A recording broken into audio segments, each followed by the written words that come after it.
Okay, Monday evening, and welcome to the WPIAL Blitz Show. My name is Bruce Badgley. Ian McMeans, as usual, with me here. And Ian, we have a very special guest with us tonight. We do. We are honored to have South Fayette head coach Marty Spieler, whose Lions are off to a 4-0 start in his first year as coach. Took over for the legendary Joe Rossi, who won multiple WPIAL titles and a state title as well at South Fayette. So, congratulations on the hot start to the season, and thanks for joining us tonight, Coach. I appreciate you guys having us. It's an honor to be here. I can tell just speaking with you guys, you take a lot of pride in talking WPIAL and Eastern football, and we appreciate you guys getting our brand WPIAL football out there. So speaking of your brand of football, Coach Rossi kind of had his style that he ran there at South Fayette for so many years, from when they played in AA, and then the six classifications were up to 4A, then moved up to 5A. And I know you've brought a lot of assistant coaches with you from some of your prior gigs as well. You were part of Coach Palco's staff at Mount Lebanon when they won the state title. So what is your kind of brand of football that you're bringing at South Fayette this year that's got you off to this 4-0 start? Yeah, sure. So I've coached at a lot of places. I've coached for a lot of really, really good coaches. And you try to, as every good football coach does, is we steal with the best of them. So I learned a lot of good things, especially from when I came down to the high school level from Coach Palco. And we like to play an intense brand of football. I'm an offensive guy, but we're going to be a defense first mentality. And that's really what has gotten us off to a really good start is we've gone behind our defense, and we're trying to really set a tone that South Fayette is going to be physical. We're going to be gap disciplined. And you're going to know if you play us, hopefully. And I think that's it's shown in your results so far. No one scored more than 3 times against you this year. Yeah, our defensive coordinator, Bruce Frank, does a fantastic job, him and his staff. He came over from Mount Lebanon, and I have a ton of respect for him and the guys that he learned from. Kim Needballa, who's up there at Union, is a phenomenal defensive mind. Andy Berry, who was over at West Allegheny. These are guys who put a lot of time into making a really good system. And now Bruce is taking it and making his own, and the guys buy into it, and they're having fun.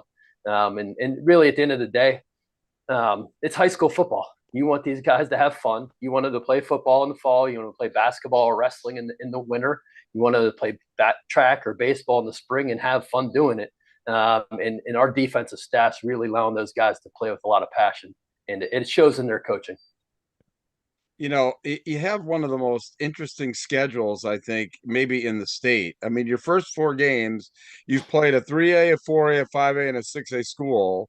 And, obviously looking down the road, you really get into a conference schedule and a league schedule that's going to be very difficult. So you as a coach, how do you kind of manage, this marathon rather than a sprint of your league schedule, and then trying to have your team peak at the right time going into the playoffs? Yeah. So we talked about it today. As a matter of fact, if my math is correct, we are 43 days from when Heat Act started. So 43 days, and it's 41 days to our last game. And it's easy for high school kids. I walked in on some of our guys doing an interview in the school because we have a great video production system up at South Fayette, and they were talking about playoffs. We're halfway through the season, but we're a long way from playoffs, and our guys have really gotten to a point where week in and week out, they're doing a good job of evaluating who we're playing against and playing it one game at a time. Just looking at what we had last week, Elizabeth Forward, it could, they're a really good football team. They have some players. Their quarterback's really good. Their defensive lineman, Chris Climbs, is really, really good. And their running back's really good. And it could have been easy for us to look past and look at Bell Vernon, but we're not there yet. And our kids are learning to be experienced football players and take it one week at a time. And since you mentioned Bell Vernon, the beach at Bell Vernon is kind of its own special animal in Western Pennsylvania. And I went down for a game there a few years ago, and just the atmosphere there, because it kind of sits down in a bowl, all the sound reverberates, and the student section is really loud and everything. And and Bell Vernon, with Coach Humbert, plays an incredibly, like you said, disciplined brand of football, like you want your guys to play. Very gap sound, very very very good tacklers, very good form tacklers every time I've seen them play. So how are you preparing your team to kind of match up against them? I know they've lost some guys from the team that won back-to-back 3A championships, but also they returned some guys too, and they're off to a pretty good start so far. Their quarterback is really good, and they have athletes that are able to put some points up on the board. And then defensively, they're aggressive. We're really early in the week. So these guys, our guys are buying into what we put together for the past couple of days. But at the end of the day, they have a championship mindset. Obviously, they've been there. They have the experience. It's been a few years since South Fayette's been there, but we're leaning on some of our successes over the past couple of weeks, and our guys are starting to believe in themselves a little bit, and try to figure out what their role is in the offense and the defense to make us play a team brand of football. Coach Hubbard, and talking about Western Pennsylvania football. I've traveled all over the country, recruiting for colleges. In Western Pennsylvania football, the atmosphere, the game day atmosphere that people present is what it's all about. And we're going to have an opportunity coming down the road here to play at some really good ones. And the beach is no different. They have a really good game day atmosphere. Coach Humbert is doing a pack the bus event. They're all going to be out there. They're going to be loud and proud, and they take a lot of pride down there in the Mon Valley of playing really, really good football. So we're going to have to go in there with our heads on straight and make sure we block out all the noise and do what's important for our team. Last week you had some big plays in the passing game. Is that something, your passing game, is that what you're going to have to, rely on this season to kind of carry you to score the points that you need to kind of beat really this tough schedule that you've got coming up? I have experience with the schedule we have. I was fortunate enough, Coach Rossi brought me on last year to be in this conference. And then when I was at Mount Lebanon with Bob Palco, we essentially played this conference in the South Hills all the time. And kind of what those guys are all about. But at the end of the day, we have to take these each week, one at a time. Drew Wahorski is a phenomenal athlete. He's a phenomenal competitor, and he is willing to be a running quarterback. He's willing to be a throwing quarterback, and we're willing to put it on our run game if we have to. And Coach Dennison, Alex Dennison, who's my offensive coordinator, he does some really creative things to get us the matchups that we need. If you looked at our past couple games, we're really balanced versus Chartiers Valley, but we ran the ball heavy versus Cannon Mac because we knew that's what we had to do to get a win. Pittsburghers always want to put up big points. They'll get after Mike Tomlin to win a game 13-3, but you know what? I'm okay with that as long as you're winning the game. And if we have to do it with that type of mentality, we'll do it. Same thing on offense. We have to run the ball and make sure that we're keeping us on the right end of it. We're okay with that.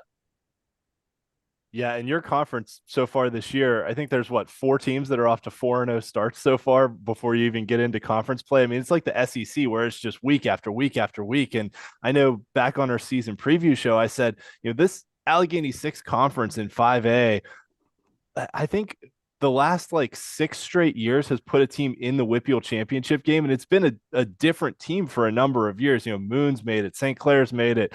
Bethel's had a couple runs. They were the number 1 seed one year. Peters is obviously the defending champ. So, I mean, once you get into conference play, it's like playing the SEC. It's going to be a battle every week. So it sounds like you've got a great mentality heading in there. So one other thing that we like to do on this show is to try and give shout outs to the guys who don't always get a lot of press, namely the guys in the trenches, because that's where it all starts. So if you want to run through your offensive and defensive lines to try and get those guys' names out there, because absolutely. I'm a firm believer that that's no doubt. It's funny because our if you'll watch our guys, we always want them chasing the ball, but in touchdowns, they're running down to try to get in the camera. They're trying to get in the newspaper by getting in that picture. But we have a really good, our starting left tackle, Mason Green, has started for a couple years for us. He's solid.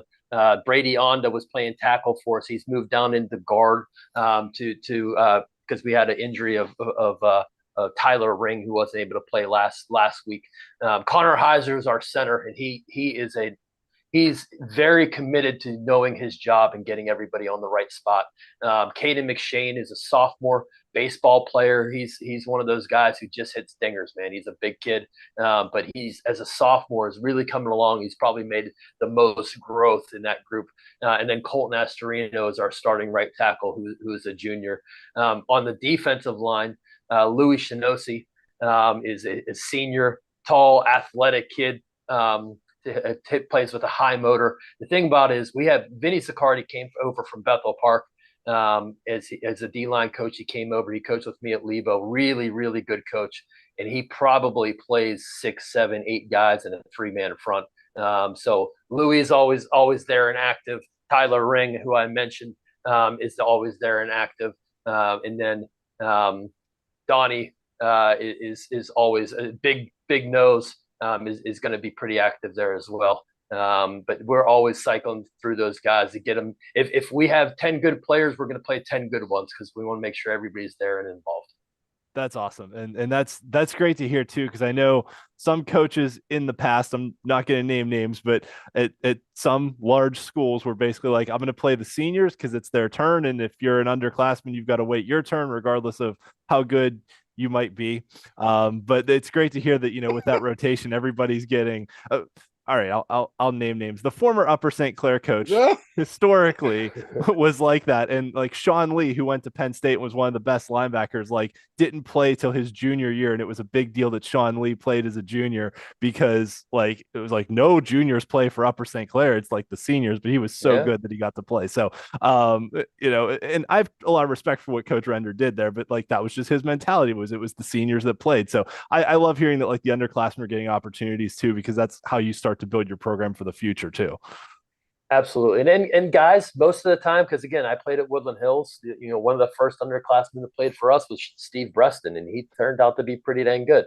But it was a kind of a badge of honor that you are. But nowadays, especially when we're one of the smaller 5A schools, we need everybody involved. We need everybody contributing to make a run at a really deep schedule. We're going to need somebody at some point, and everybody knows their role. That doesn't mean that you're limited to just being that role or being a scout team guy or being a special teams guy, but that's what we need you to do to win, and our guys are buying into it right now. Yeah, and you were talking obviously the kind of the unsung heroes, on the offensive and defensive line. Talk a little bit about your coaching staff too. Those are the guys that are really, on the front lines of the season. I tell you what, guys, I truly do appreciate all high school coaches and youth coaches as well, because you put a lot of time in for very little money and very little accolades when it really comes to it from the community. And those guys do put a lot of time and effort and truly do love our kids. I was fortunate, and you guys asked me, how our program has gotten started. One, our schedule has helped us we had 3 home games that put us in a position to get comfortable with what we were doing. But also by being on the staff last year and having some continuity and allowing to hire somebody from within, it really allowed me to know some really good quality guys that were on that staff and retain them and help them help us get a really good start. The biggest, it always starts with the offensive line and defensive line. I mentioned Coach Siccardi, who came over from Lebo through Bethel Park, but Ryan Faraci's been there for a long time. He's a South Fayette guy through and through, and he helps us there on the offensive line. We brought over 4 guys from Lebo that I mentioned. Alex Dennison, who's my offensive coordinator, who actually I coached when I was at the University of Buffalo. He was with me as a quarterback coach at Lebo, and he was the offensive coordinator at Pine Richland before this. And then Chris Saluga, I lean on a lot, who was at Chartiers Valley as the head coach he's the winningest coach at Chartiers Valley. So I lean on him as far as having some advice to make sure I'm doing things from a head coaching standpoint. But the guys who stayed back with me, Tom Stilley, Garrett Sakanik, TJ Matrasha, who am I missing here? Joey Frangione, we're all young guys who take a lot of pride in continuing the success in the legacy that Coach Rossi has left. Because at the end of the day, Joe did a phenomenal job of bringing the community in and making sure the community was proud of his team and doing the right things. And those guys kind of do the same, and he's instilled it in them. So I knew I was getting really good men. When you look at high school, college, whatever it is, it's about getting good people. I mean, at the end of the day, everybody talks about it's being Jimmys and Joes. That's true. You need really good players, and those guys that we're going against this week have really good players. But it also helps that our coaches are really, really good men who take a lot of pride in caring for those kids. Well, I'll tell you what, Coach. Listen, Ian, you have a final question? No, I think we covered everything. We've taken a lot more of your time than we expected to. So thank you very much for being so generous with your time, Coach, and for joining us tonight. And best of luck, not only this week traveling to the beach, but the rest of the way in the schedule. We'll definitely be following along to see how South Fayette does as you get into the META conference play. So best wishes to you and all the best to your coaching staff too. Thank you, guys. I'll see you up there and up there in Uptown there, Ian. We'll talk to you soon. Okay, just exit on out then. Thanks a lot, Coach. All right. All right, bye-bye. We'll see you. Bye-bye. So one of the other cool things that they do, if you check their Twitter feed, like he mentioned, kids knowing their roles, like they do a weekly, not only like players of the week for their game, but scout team players of the week, that they recognize kids like publicly who have done a great job, like as part of the scout team to help build up, the team to get ready to play. And that's a really cool thing that their program has done that I've specifically noticed on social media. I'm like, wow, that's really cool that they're recognizing, scout team players every week. So, off to a great start this year for, his first year as head coach there. And we were kind of saying before the show started that the hardest job is always the one taking over for the legend. And Coach Rossi won a lot of games there, a lot of championships. But, it seems like Coach Spieler's got things moving in the right direction, and I wish him all the best. It's really cool to see where South Fayette is going, because as he mentioned, the last couple of years they were kind of a middle of the road, like 500-ish program, and that was after a string of incredible success of winning multiple WPIAL titles, state championships. So that's what they're working to get back to. But it's 5A is tough. 5A is, there's no off weeks. It's just week after week after week of a total grind. I think he plays the entire top five in the 5A, with the exception of North Allegheny. I think he's playing, just about everybody there. But it's pretty easy to see why, he got the job. I mean, just an impressive guy. And I know that I'm going to be following him. My gosh, but the schedule, and obviously I was kind of harping on the schedule there a little bit, but he talked about the fact that, gosh, he's had 3 home games, out of the 4 weeks to start the season. Well, the counter to that is the fact that he's playing a lot of these good teams in his conference on the road down the stretch. I think he finishes with 3 straight road games. I mean, that is hard. That is, and especially against Peters Township, Bethel Park, and Moon. Although next year the schedule flips, so they'll get those 3 at home next year. But that doesn't help them this year when they got to go to those 3 places. But yeah, it sure doesn't. But I know that we'll keep an eye on it. Obviously, the rest of the year. So anyway, all right, you got control, man. Let's get started. So. Where is it? There we go. All right. Welcome to, I guess, the halfway edition of the WPIAL Blitz show. As Coach pointed out, we're, what do you say, 43 days from when they started heat acclimation and 41 days from the last game of the regular season. So thanks everyone for joining us. We've kind of, I guess, hit the halfway point of the season here. I did not know that, so I learned something from Coach as well. The halfway point of like the aggregate season, maybe not in games, but that's a great point. Yes. So the biggest news this week was we didn't have any weather cancellations. The last 2 weeks we had a number of games canceled because of lightning and storms and all that. So I actually took my kids down to South Park, went to the game, got a great picture of the sunset. And I have to give a shout out to the guy who runs the South Park the South Park stats and all that stuff, Sean Bradley. So he runs like their Twitter feed. He does all their stats stuff. He is awesome. When I said on Twitter that I might be going to the game, he sent me a message and was like, "Hey, stop up to the press box and we can chat for a minute before the game." So not only did we chat, but he gave me like a media guide that has like all this great historical info in it. They were playing Steel Valley, so it had like a history of all their games against Steel Valley and all this other like great info. So I kept game notes on the back as I was watching the game. But thanks to Sean Bradley at South Park for being an excellent host. Beautiful facilities down there. And the game was exciting. It was a back and forth defensive struggle. South Park and Steel Valley, who were two of the, I thought, best teams in the Allegheny Conference in 2A. And the defenses showed up in the game. Both teams had good running games, and South Park scored the game-winning touchdown with under a minute left to play and held on for a 7-0 win, which was also kind of indicative of a lot of low-scoring games that happened around the WPIAL this week. The biggest wins of the week were three teams that we talked about last week in our "Is it time to panic yet?" segment.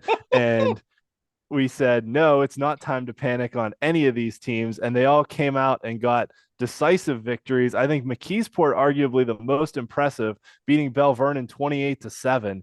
And McKeesport was, off to an 0-3 start, had lost 2 games in overtime, and was potentially staring down the barrel of going 0-5 because they had Bell Vernon this past week, and then we're looking at a game against Upper St. Clair coming up this week. So, McKeesport's not out of the water as far as a tough schedule goes, but I think, a 21-point win over a very good Bell Vernon team is incredibly impressive. And I think McKeesport is as good as we think they are.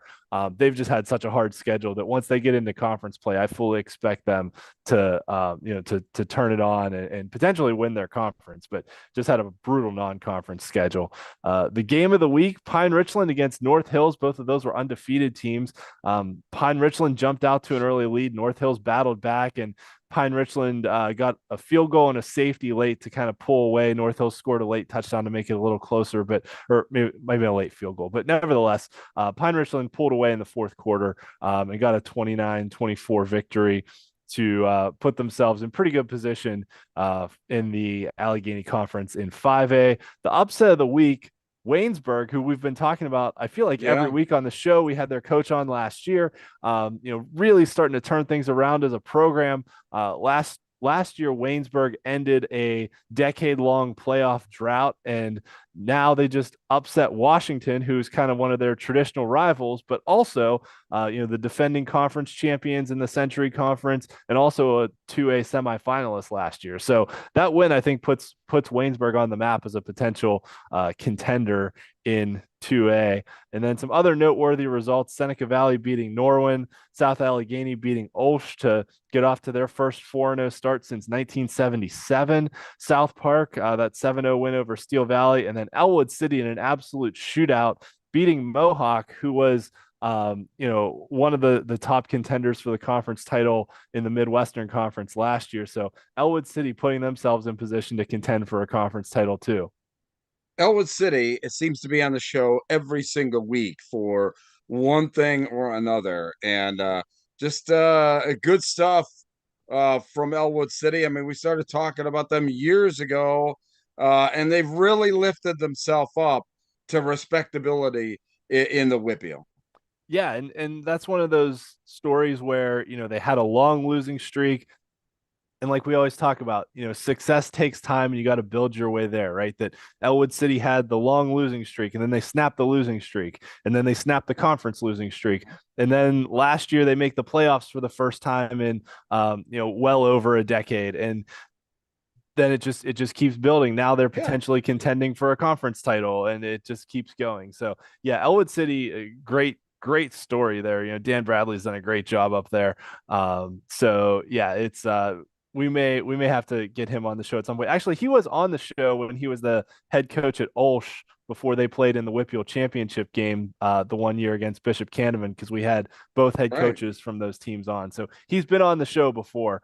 Just in another capacity. In another capacity. We may have to bring him back now because Elwood City's been a great story all year. Yeah, well, that would be a first. The first coach that we would have from two, same guy but two different teams. So we might have to do that. Actually, I think Coach Casper we had on when he was at Pine Well, Richland that's and when he correct. was at No, Mars. you're Yeah. exactly right. That's right. So, yes. So, yeah, I can't get anything by you, can I? we've been doing this show for 5 years, so it's easy to forget things, but yeah, it's no, I had to pull that one out of the back of my head. I had to think about it for a few minutes. So yeah, but that would be good. Elwood City just off to a great start. So Great congratulations to them. All right, our WPIAL Blitz Player of the Week. This one, I went against something I said last week. So last week I said if you put up 6 touchdowns, I will show your highlights on the show, which I will still do because there were 2 guys that scored 6 touchdowns this week. So I will still show their highlights on the show because scoring 6 touchdowns is worth talking about. But our WPIAL Blitz Player of the Week is sophomore quarterback Braddock Ambrose from Central Valley, who put up 5 touchdowns and got Central Valley their first win of the season. But this is noteworthy because it's the first start he's had on the varsity team. Wow. They had another quarterback, Stephen Rutherford, who started the season for them. And they were off to that 0-3 start, but then plugged in the sophomore sensation, Braddock Ambrose, who put up over 200 yards and 5 touchdowns. So for it being his first start and getting Central Valley off the schneid of the losing streak and getting Central Valley's first win of the season, that to me is worthy of being the player of the week.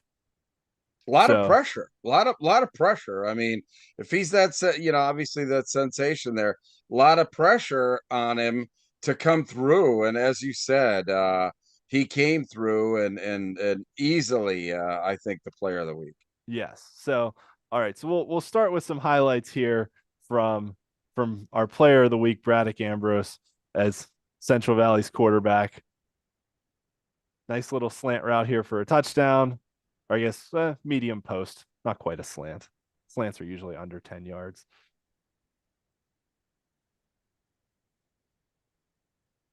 This one, a beautiful deep ball over to the corner. Good throw there over the shoulder. Yep, right over the defensive back. Put it where only his receiver could get it and nobody else.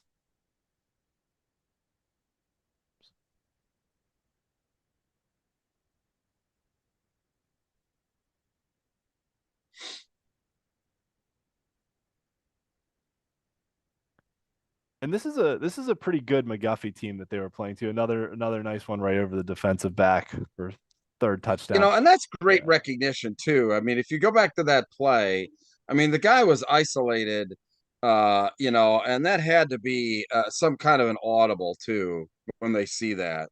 Yeah. Yeah, and for this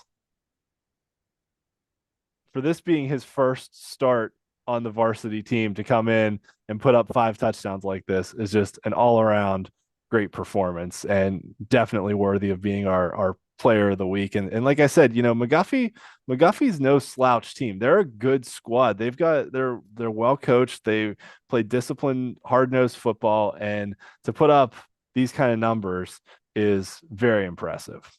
So sticking with what I said, that if you score 6 touchdowns, I will show your highlights on the show. Minaj Lucas from Highlands, who was our player of the week a few weeks ago, he had what I will call a double hat trick. He had 3 rushing touchdowns and 3 passing touchdowns. Oh my. So this was the Elizabeth Forward highlights. Sorry, that's the wrong week. That was 2 weeks ago when he was our player of the week. I'll find his highlights from this past game. Sorry about that. Wrong highlights. But Michael Pastyrik from Seton LaSalle also put up 6 touchdowns against Charleroi.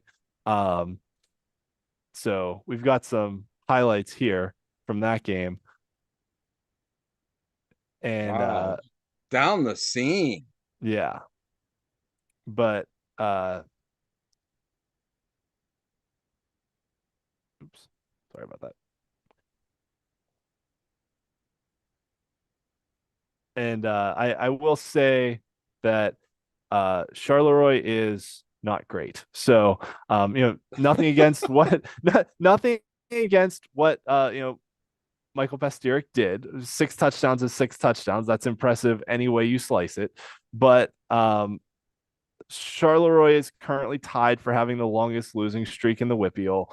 And coming into the season, they were struggling for numbers, struggling to get enough players. I think they had to cancel their week 0 game for not having enough healthy players to play. So Charleroi is a rebuilding program. They are struggling. So that's it's not So they're not likely to the be their coach will likely be on the show next year, because we seem to be having a lot of yeah. coaches that are coming in and winning quickly here this season. Yes, yeah. So, but Seton LaSalle is really good, and they really put it on Charleroi. So, I also did find the highlights from uh Minaj Lucas's 6 touchdown game against East Allegheny. I got the right ones this time. Sorry, messed it up before, but he did have the double hat trick of. All right, well, I'll stop sharing. We'll wait for this one to load. And of course, as soon as I take it off while it was loading, it's back on. So there we go. Okay.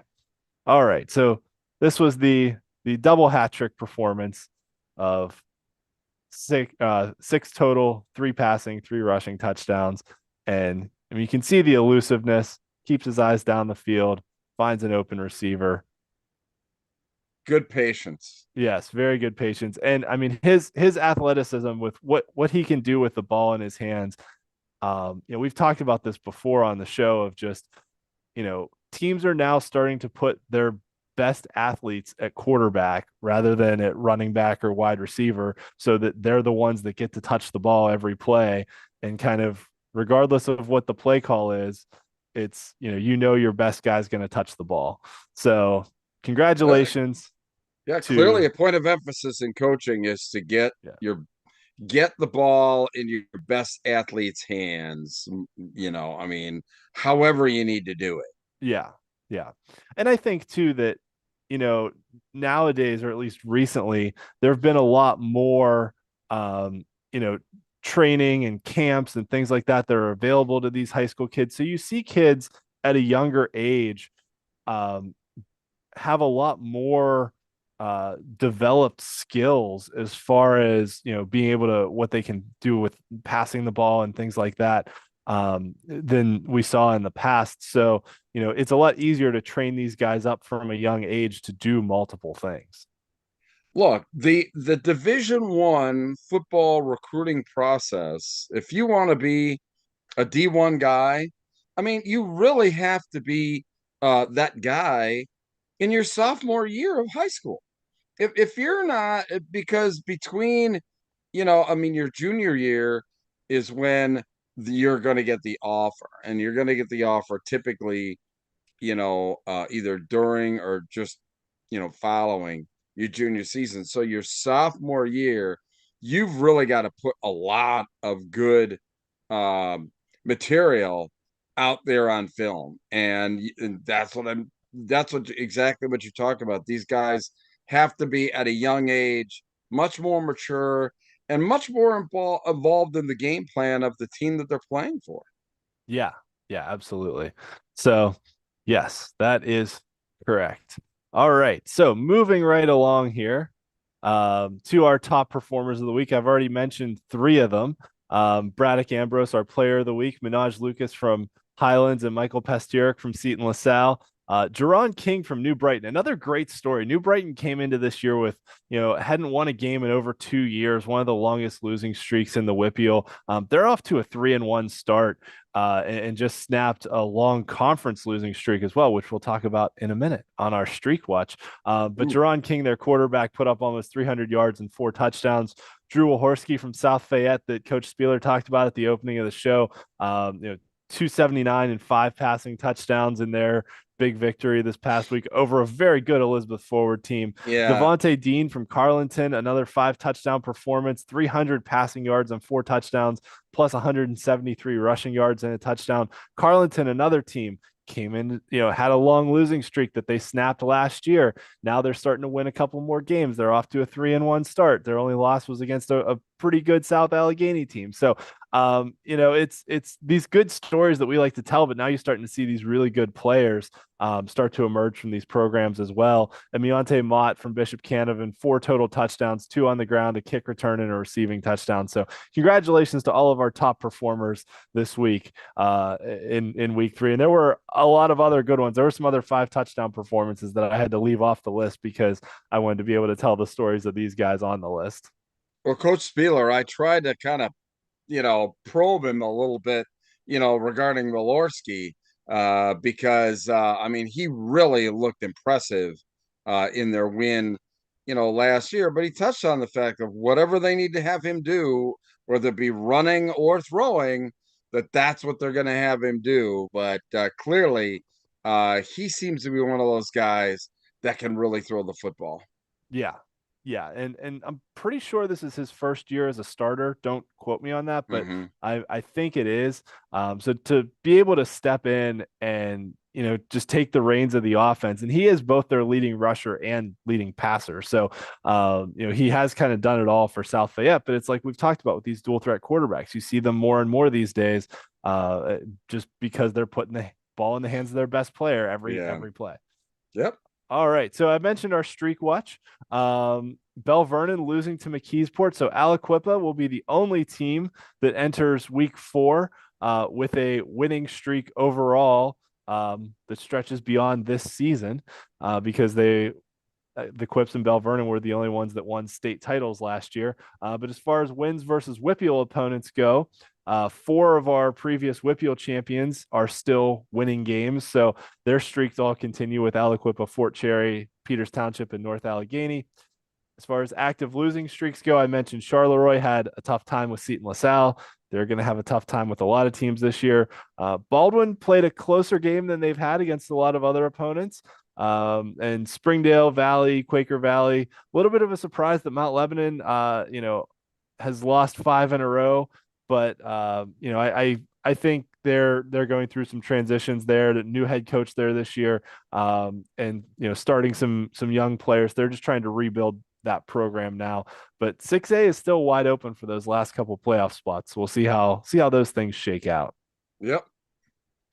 And then on both sides here, as far as conference games, because we did start conference play this week, Steel Valley's 19-game conference winning streak came to an end at the game I attended in South Park, and the active losing streak side, New Brighton's 14-game conference losing streak came to an end with their victory over Freedom in that performance where their quarterback put up a ton of yards and 4 touchdowns. So overall, great work for the teams that kept things going.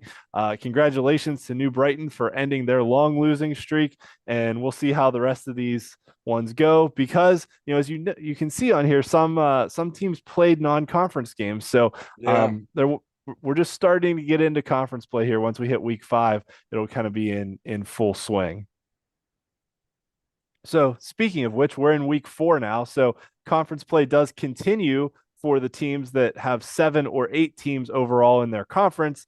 And then for conferences with just 6 teams, their conference play won't start until next week. So I'm not going to run through all of the conference standings this week. I did update them on my website, steelcityblitz.com. You can look under the WPIAL tab for conference standings. But since not all of the conferences have played a conference game yet, and the WPIAL determines standings only by conference play, I'm not going to run through them all. But as we get further into the season on the show, we will start to run through, how the conference standings are shaking out and how the playoff races are shaping up. So stay tuned for that. I was also working with our buddy Chris today. He threw together some amazing graphics for how the standings can look. So I think we'll have some really good stuff coming up in the next few weeks. Nice. Thanks, Chris. Yes, Chris is awesome. Chris is great. At END 2008 on Twitter. But our week 3 games of the week. So in 6A, we've talked about how North Allegheny and Central Catholic are the top tier teams. But after that, it's pretty wide open between Seneca Valley, who beat Norwin last week, and then Norwin, Canon-Mac, Mount Lebanon. Between those 4 teams, 2 of them are going to make those last 2 playoff spots. So every game that kind of involves those teams matters. So the Canon-Mac Mount Lebanon game, even though it's a 1-3 against 0-4 game, could wind up being like a playoff elimination game just because I mean, we still have to see how everything else shakes out, but at the end of the year, that could be a game we look back on and say, hey, the loser of that game missed the playoffs by that result. Armstrong taking on Latrobe in 5A.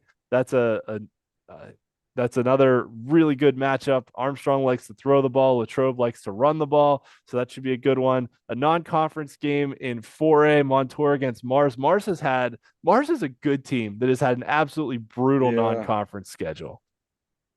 So they got another tough one against Montour, but this is a matchup of 2 teams that made the 4A semifinals last year. So I think that's noteworthy, kind of, regardless of their current record. Anytime you get 2 semifinalists from the year before together, that's noteworthy.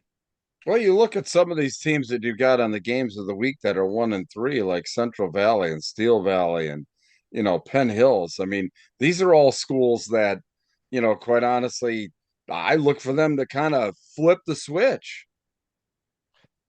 Yeah, and I, like we said last week, with those schools that had started 0-3, that it wasn't time to panic yet.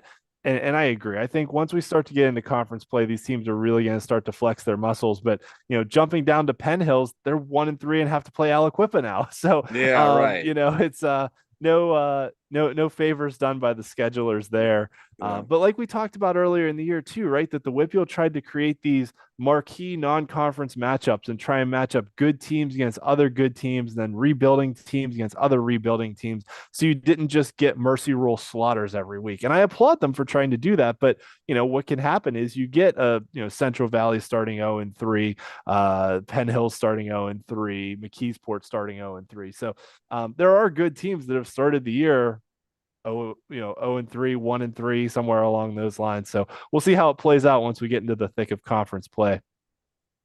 In 3A, Highlands and Amani Christian, I think those 2 are the best 2 teams in that conference. So that game could be the one that decides the conference title eventually once we get down to it later in the year. Beaver taking on Central Valley in another marquee matchup. If teams in the Western Hills Conference, Avonworth is also hanging around in that conference as a very good team too. So this game will go a long way to help kind of sorting out that pecking order in the Western Hills Conference. In 2A, South Park, after beating Steel Valley, now has a game against South Allegheny, who's also 4-0. And if they win this one, they can pretty much, like, I don't want to say cruise to the conference title, but they'll have a pretty easy schedule the rest of the way out. To just hopefully keep winning. But South Allegheny is really the last team I think that can really challenge South Park in that conference. So if South Park wins that one with those 2 wins under their belt, they should be in good shape, even if they lose a game and have to go to a tiebreaker. Waynesburg taking on Steel Valley. So that's a non-conference game, but Waynesburg coming off that win over a 2A semifinalist now takes on a Steel Valley team who a lot of people thought were their 2A favorites, myself included.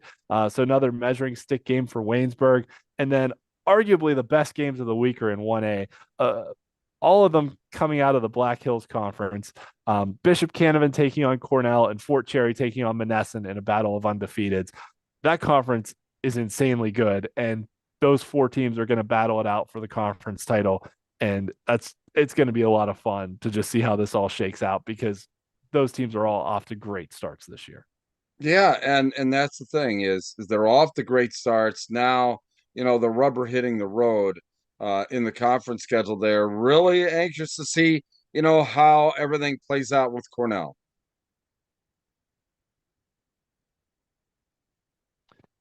Sorry, my allergies are killing me here. I'm trying to blow my nose while you're talking, but we power through it here on the WPIAL Blitz show. All right. Oh, this is not week 2. This is week 3. I didn't update that, but I did update the games. They are correct. So our broadcast from our friends of the show, the KDKA News Radio team is broadcasting the Trinity against Bethel Park game. Trinity's got a really good dual threat quarterback in Jonah Williamson. Bethel Park is just flying high to start this season. They've been incredibly good, just running, passing, everything. Javon Moore, their running back, is outstanding. Their quarterback, Pfeiffer's been really good. They've just all around been great. And then our friends out of Uniontown at WMBS doing the Laurel Highlands Mount Pleasant game. That's a non-conference game before those teams get into conference play here in a few weeks. All right. Now we're into our top 5. So we started this last week with our top 5s. These are kind of our power rankings. So, this year we decided to break it down every 2 classifications and do 3 sets of rankings. 6A, 5A, the kind of middle schools of 4A, 3A, and then the small schools of 2A, 1A. So, Bruce, I'll let you lead and talk about your rankings here, because you had a couple changes this week. I had a couple changes. I mean, obviously I put this. I mean, my only change really it was in 6A, 5A was getting South Fayette in there. As far as 4A, 3A, with the loss by Bell Vernon, Beaver went in there. And then in the I don't think that I had a lot of changes in my 2A, 1A. I think that was pretty much I think that was the same for you. Yeah. I think pretty much the same thing there. So a little bit of change, like I said. Beaver, I like, they're definitely on the right track there, and obviously with Bell Vernon losing, they went in there, and then obviously with the 6A, 5A, South Fayette, but they have such a tough road there. Coach Spieler, I'll tell you what, if they come out unscathed, they're really in the top 2 of that conference. They're really doing something. Oh yeah, absolutely. And the interesting thing too is that with the new WPIAL playoff format, that the top, I think in 5A, I think it's the 12 teams total qualify, so it'd be the top 3 from every conference automatically get in, and then the WPIAL committee will pick wild cards. So that potentially opens the door for like the Allegheny 6 conference could get 5 teams into the playoffs if the WPIAL committee thinks that the top 5 are good enough to all get in. So these non-conference games do matter because they are kind of sending that message to the committee. As far as my rankings go, my 6A, 5A ones were the same. Bethel Park I had in last week, so they stayed in. Pine Richland has that win over Central Catholic, which I think is a really good victory. So that puts them above North Allegheny for me for now. In 4A, 3A, I put Avonworth in. I honestly, after what McKeesport did to Bell Vernon, I know McKeesport is 1-3, but I highly considered putting McKeesport in my top 5 because I think they are that good of a team. Real well. I mean, think about it. Okay, McKeesport's 1-3. They lost to a team from Ohio in double overtime, who's unbeaten right now. Mhm. That the Lake Ohio team's undefeated. They lost by a lot to Peters Township, who is my number 1 ranked team in 6A, 5A, which is me saying I think Peters Township could win 6A this year. So, okay, they lost by a lot there. They were leading. They blew a 28-7 lead against Thomas Jefferson and lost in overtime. So I'm like, okay, if they lost in overtime to my number 3 ranked team and then beat Bell Vernon, who I had in the top 5, like, even though they're 1-3, like, it's, I think they're, yeah. Logically, if it weighs the same as a duck, it's made of wood. I get that, but I was just talking about that movie with my kids tonight. They've never seen it. They've been begging me to let them watch it. I'm like, I don't think there's some probably 90% of the people watching this show don't know what I just said either.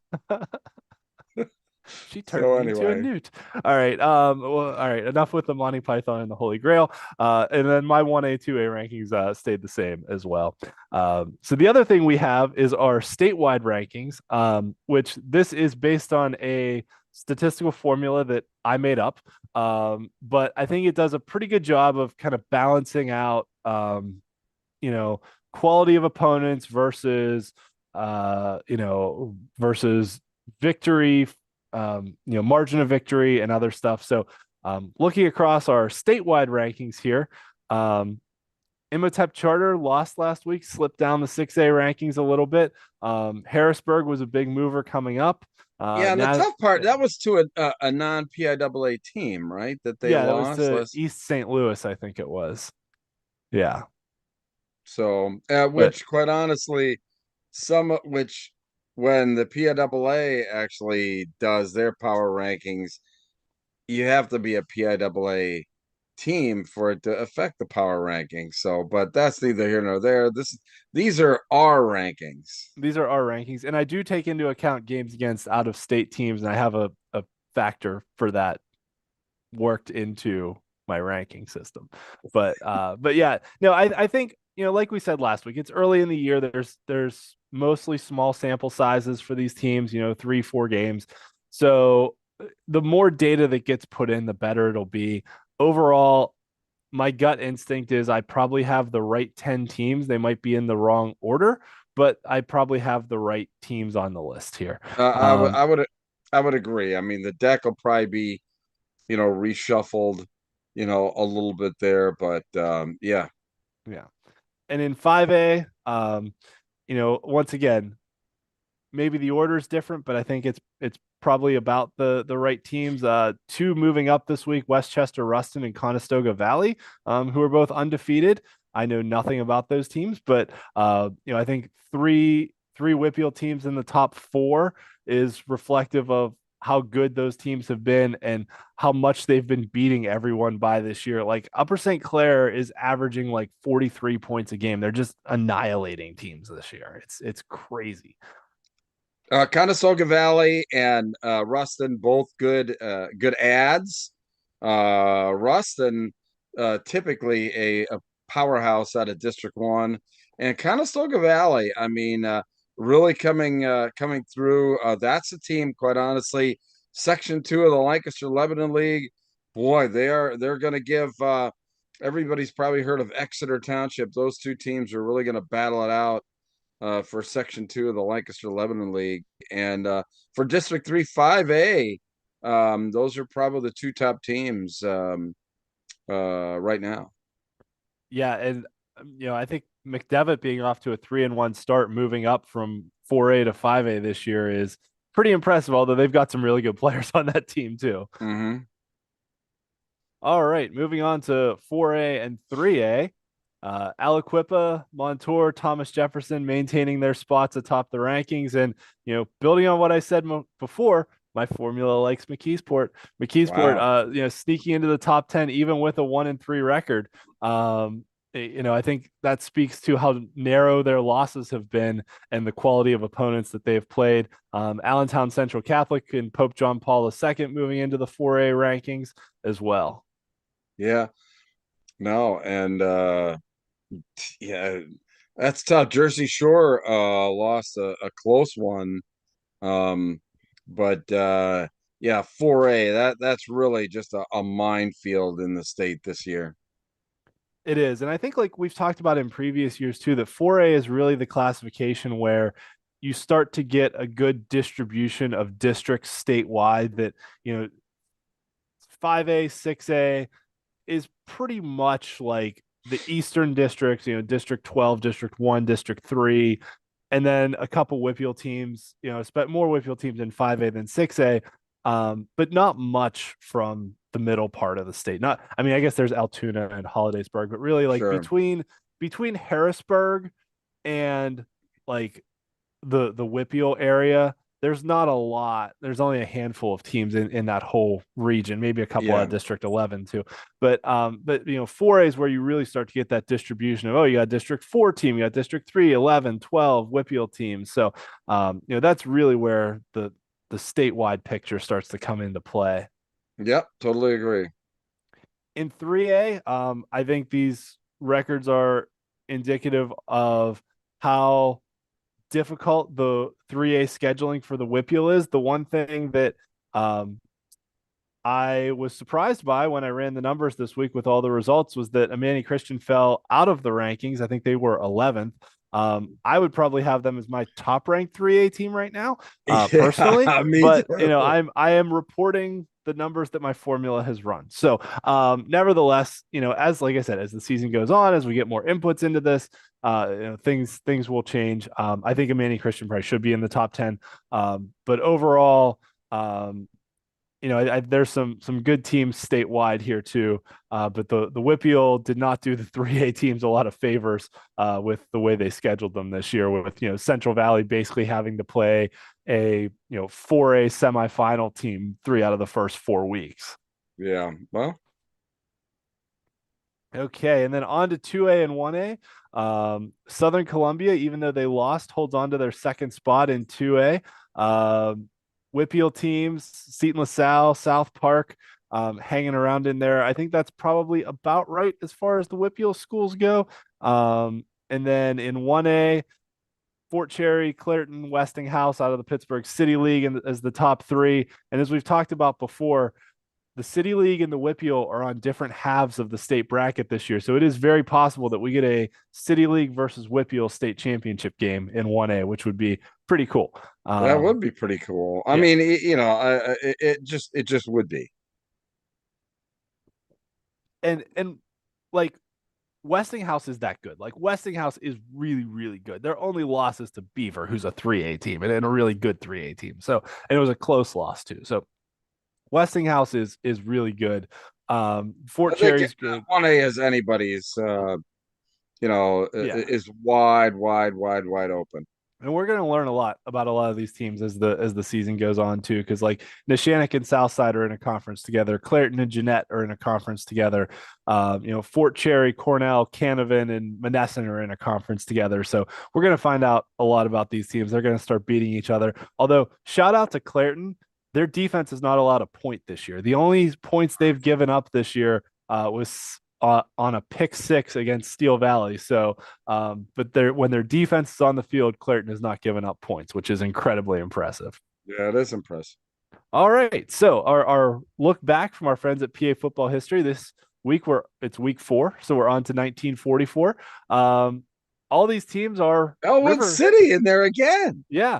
So Denora, which is down on the Monongahela, I'll have a little more about them in a second, but they defeated Elwood City in the 1944 AA championship game. Glassport, which is also on the Mon River, beat Burgettstown. So Glassport is part of what is now South Allegheny, who we've been talking about a lot on the show. And then Aspinwall, which is now part of Fox Chapel up on the Allegheny River, defeated East Pittsburgh. So interestingly enough, all these victories were also part of back-to-back titles. So this was the first of 2 for Denora, and then the second of 2 for both Glassport and Aspinwall. Wow. And I mentioned I had some more about Denora. So Denora in the 1940s became known as the home of champions. So I got all these pictures from the Denora Historical Society website. So they were the first school to win a WPIAL football and basketball title in the same year. I mentioned those back-to-back WPIAL titles. They were unbeaten and untied over those 2 seasons, and they won the basketball title in the 1944-45 season. So that picture of like the game balls from the championship games, I thought was incredible because like how deflated they've gotten over, 80 years, but they're still intact. The star of those teams, Deacon Dan Towler, was an all-state fullback and went on to play for the Los Angeles Rams, scored the game-winning touchdown in the 1951 NFL championship and led the NFL in touchdowns in 1952 and 54, and then retired from football, went on to become a minister and was a school board member in Los Angeles and the Pro Football Hall of Famer. So the Denora Dragons, they had that dragon logo that was orange and black on the Historical Society website, which I thought was pretty cool. They joined with Monongahela to form Ringgold in 1969, and I figured you'd enjoy this one. So also from Denora is Ken Griffey, Sr. and Jr., the Griffey family, I guess. But Ken Griffey Jr. is second in all-time major league hits for a player born in Denora on November 21st. Do you know who is first? So wait a minute here. Just give me a second here. In Denora, huh? In Denora on with a November 21st birthday. So he was born. I'm gonna go Stan Musial. You're correct. I'm impressed by that. Yes. You're either a That very was a fast total Googler. Look, it was the Stan Musial was right. The Stan Musial is right. Yes. So Stan Musial and Ken Griffey share a birthday, obviously different years, but Stan Musial was also born on November 21st in Denora, Pennsylvania.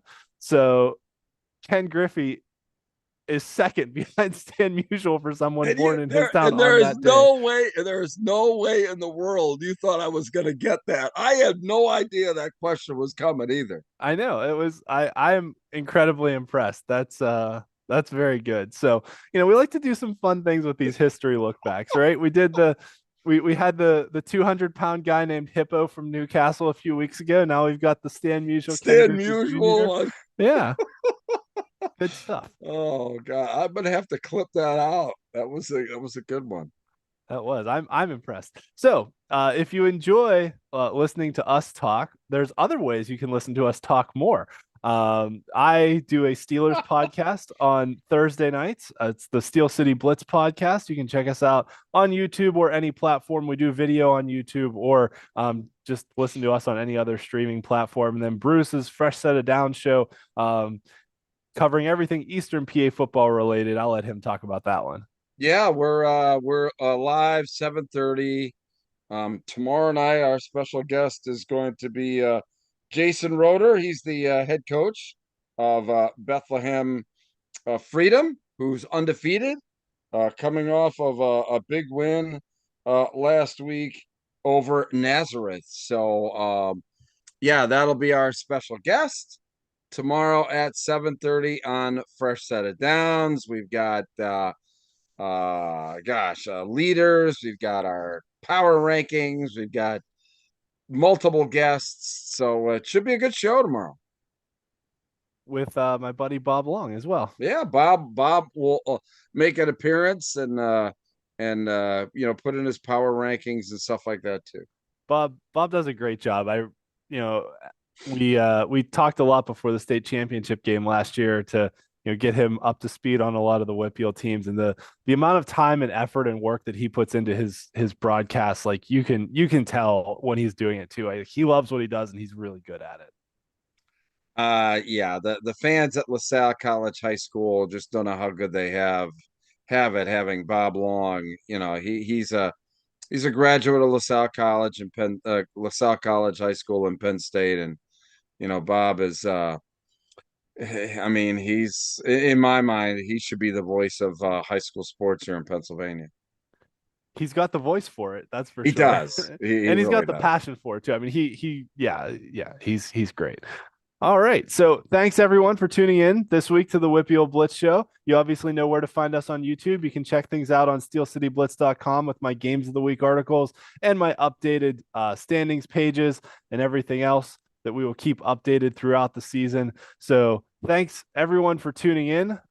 Thanks again to Coach Spieler from South Fayette for joining us. And thanks for everyone, watching, listening, commenting, tweeting at us, whatever else so far this year. We've reached the halfway point of the regular season. So, onward to the playoffs from here. Yeah, onward to the playoffs. And I tell you what, it's hard to believe that it's gone by so fast, but we're glad that we've got the fans along for the ride with you and I and everything else. So listen, for my buddy Ian, my name's Bruce Badgley. Listen, thanks for watching the WPIAL Blitz Show. We'll see you next week.